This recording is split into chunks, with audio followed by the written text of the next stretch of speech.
everyone. So this is the second part of chapter 2, and in this chapter I am going to discuss about the Python keywords, identifiers and variables which we will use while writing a Python program. और इस chapter 1 के ऊपर भी मैंने already videos बना रखी हैं. Chapter 1 है कंप्यूटर सिस्टम, और अगर आपने वो वीडियोस नहीं देखी हैं मैं उनको आई बटन पर लिंक कर दूंगी. और इस चैप्टर का पार्ट 1 भी ऑलरेडी मैंने डिस्कस कर दिया है, जिसके अंदर मैंने इंट्रोडक्शन टू पाइथन मीन्स आप पाइथन की इंट्रोडक्शन को मैंने डिस्कस किया है. और अगर आपने वो वीडियो नहीं देखी है पार्ट 1 वाली चैप्टर 2 की, आप उस वीडियो को भी देख सकते हैं. So let's start. Before starting this video, I request you all to please subscribe my channel. So let's start. So what do you mean by Python keywords? Python keywords क्या मतलब है? कुछ reserved words, कुछ ऐसे words जो पहले से ही reserved हैं और हम उन words को सिर्फ use करेंगे. उनका meaning interpreter के लिए already set हो चुका है. Each keyword has a specific meaning to the Python interpreter. ठीक है, उस कीवर्ड को लिखते ही इंटरप्रेटर समझ जाता है कि इस वर्ड का क्या मतलब है. कुछ पाइथन के कीवर्ड्स हैं जो इस बॉक्स के अंदर बने हुए हैं. ये सारे के सारे पाइथन के कीवर्ड्स हैं और इन कीवर्ड्स को इसी तरह से ही लिखा जाता है. जैसे कि फॉल्स में आप देख सकते हैं F कैपिटल है, नन में N कैपिटल है, ट्रू में T कैपिटल है. तो जिस वर्ड का पहला लेटर कैपिटल है उसको हमें कैपिटल ही लिखना पड़ेगा. सो नेक्स्ट करते हैं. Next is identifier. आइडेंटिफायर क्या होता है? In programming language identifier are the name use to identify a variable, function और other entities in a programme.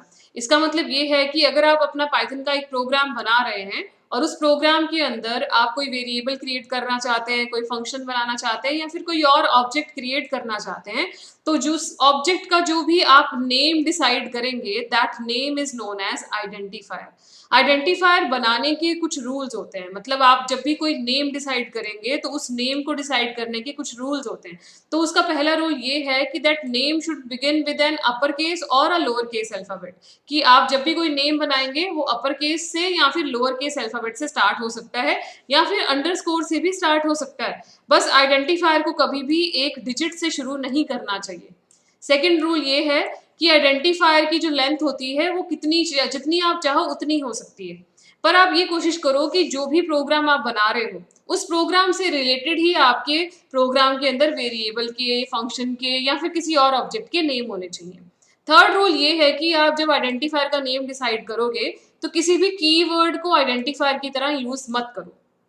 Next rule ये है, we can not use special symbol like sign of exclamation, @ hash symbol. किसी भी special symbol को आप identifier के name के बीच में यूज नहीं कर सकते हो. ठीक है, तो ये कुछ रूल्स हैं. तो मैंने यहाँ पे कुछ वैलिड आइडेंटिफायर के नेम लिखे हैं. जैसे कि पहला है माई फाइल, अपर केस में हम लिख सकते हैं, दैट इज वैलिड. नेक्स्ट मैंने लिखा है माई फाइल, ये लोअर केस में है, ये भी वैलिड है. नेक्स्ट अंडरस्कोर को बीच में रख दिया, ये भी वैलिड है, अंडरस्कोर बीच में आ सकता है. स्टार्टिंग में भी अंडरस्कोर आ सकता है, तो ये भी वैलिड है.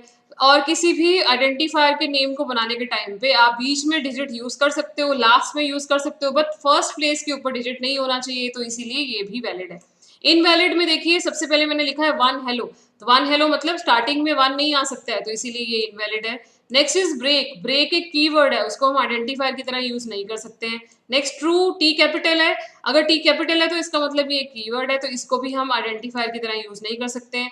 हेलो डॉट वन, डॉट लगा दिया इसीलिए ये भी इनवैलिड है. रोल नंबर के बीच में स्पेस दे दिया, स्पेस भी नहीं दे सकते हैं, तो इसीलिए ये भी इनवैलिड है.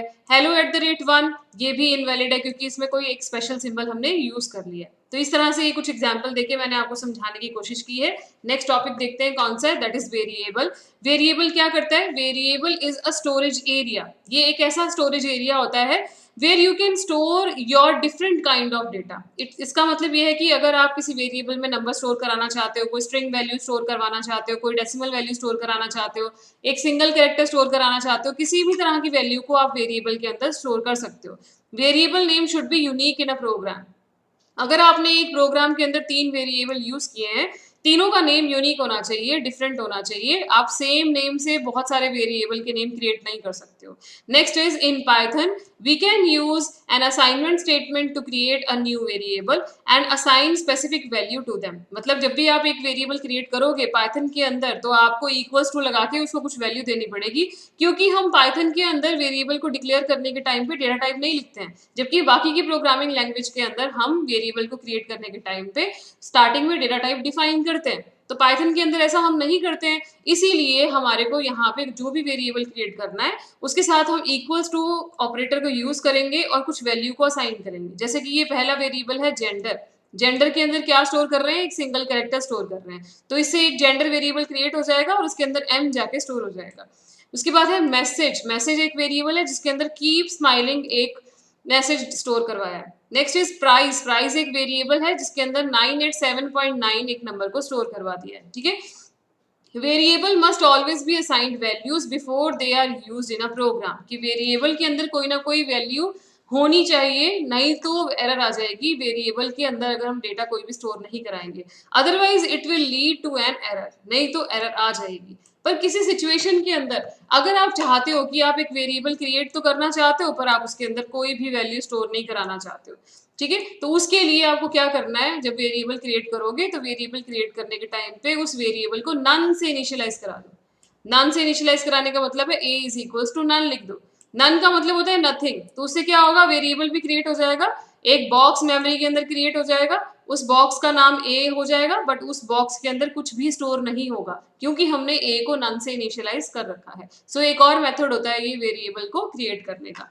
नेक्स्ट देखते हैं एक प्रोग्राम जिसके अंदर मैंने एक प्रोग्राम क्रिएट किया है, write a program to find the sum of two number, और इस प्रोग्राम के अंदर हमने कुछ नंबर्स लिए हैं और उनको वेरिएबल में स्टोर करवाया। तो इसके अंदर num1 एक वेरिएबल है, num2 एक वेरिएबल है, रिजल्ट एक वेरिएबल है। रिजल्ट के अंदर हमने num1 और num2 को ऐड करा के रिजल्ट को प्रिंट करा दिया। तो इस तरह से आप नंबर को वेरिएबल के अंदर स्टोर करवा सकते हो, कैलकुलेशन करवा के उस कैलकुलेशन को भी वेरिएबल के अंदर स्टोर करवा सकते हो।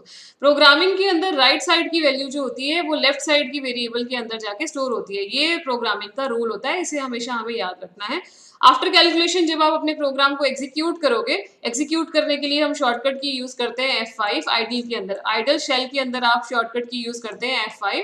जब आप F5 की प्रेस करेंगे तब आपकी आउटपुट आपके सामने डिस्प्ले हो जाएगी शेल स्क्रीन के ऊपर। आई थिंक आपको ये वीडियो क्लियर हो गया होगा। अगर आपको इस वीडियो से कुछ भी नया सीखने के लिए मिला है तो प्लीज एक लाइक बटन जरूर कीजिएगा और मेरे चैनल को सब्सक्राइब कीजिएगा, और भी ऐसी नॉलेज लेने के लिए मेरे वीडियोस को फॉलो करते रहे। See you in the next video, bye bye.